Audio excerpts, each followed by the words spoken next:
Now that we've worked with simplifying rational expressions, whether we're just simplifying an expression, multiplying or dividing, we need to look at addition and subtraction of rational expressions. And with that, there are times when we have like denominators and unlike denominators.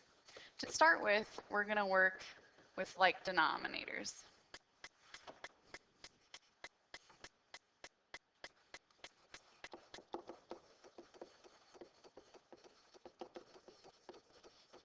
So the denominators are the bottom part of our fraction, remember that. So we're going to start off kind of simple and basic before we get into a little bit more of a complex problem. So for instance, let's say that I had 3x over 5 plus x over 5. So let's look back at how do we add fractions?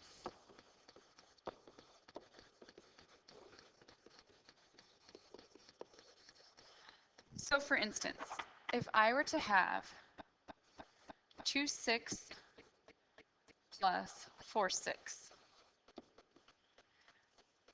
I only add the top part. So it'd be 2 plus 4 gives me 6 over 6. Then I reduce. I reduce if possible. So my answer would be 1. So the same concept applies on the left. I'm going to add my like terms, and the fraction and the denominator in the fraction stays the same. So looking at this, 3x and 1x are like terms, so that becomes 4x all over 5. Okay. What about if I were to have 7 over 2x minus 5 minus 3 over 2x minus 5? First thing to note is that my denominators are the same, so I can go ahead and just work with the numerators. So my answer would be 4 over 2x minus 5. Now let's get a little bit more complicated in the sense that we're going to add in some x squareds. So if I were to have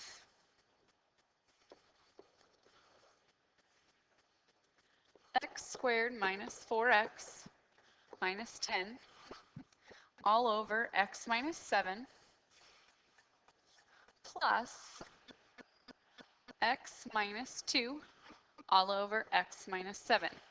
Now, it might look tricky because there's different components. However, I have to look for my like terms. So I know that my final product is going to be x over x minus 7 on the denominator. Now just looking at the top.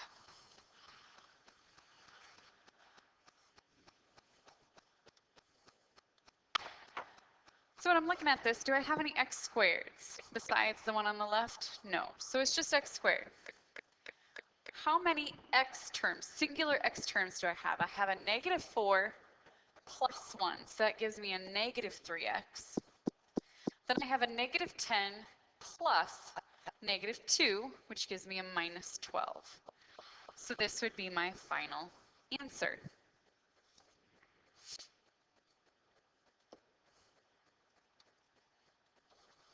So one more of these for good measure. Let's say that I have 5x squared minus 3x plus 2 all over 2x minus 1 minus 3x squared plus 3x minus 6 all over 2x minus 1. Again, I already know what my denominator will be. My denominator is going to be 2x minus 1. Now looking at this, I have 5x squared minus 3x squared. So I'm left with 2x squared. Then I have negative 3x minus a positive 3x. So I'm subtracting 6x. Now I'm going to look at the 2 minus -6. So because I have a negative negative, I know that I'm adding. So it's going to be a plus 8. And that right there is my final answer. Now, sometimes you will need to simplify to look for your factors. So for instance, this one technically is not done. So I want to factor this to make sure that I don't have anything that can cancel.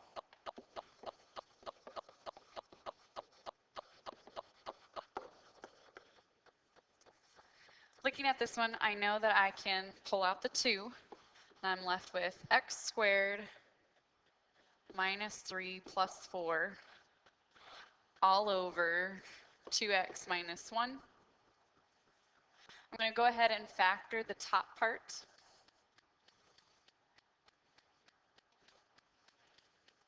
I'm left with, actually, when I go through this,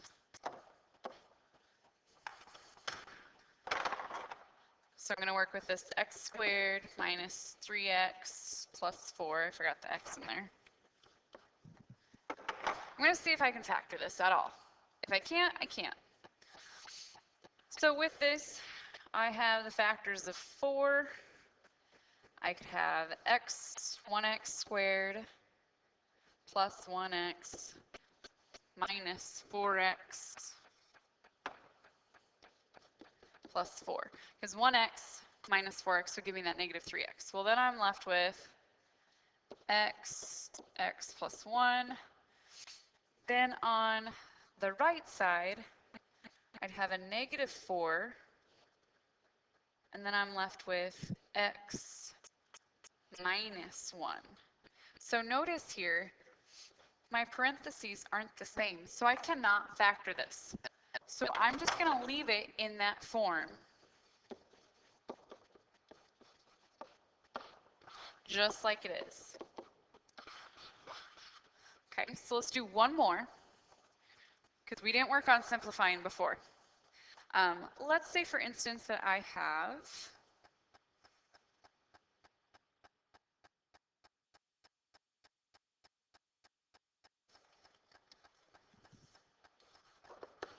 we'll make this a basic one. Let's say that I have 6x over 2x plus 3. Not plus 3, let's go plus 4. Minus 2x over 2x plus 4. So looking at this, I'm going to subtract on top, and I have 4x over 2x plus 4. But let's wait, I need to factor some stuff out.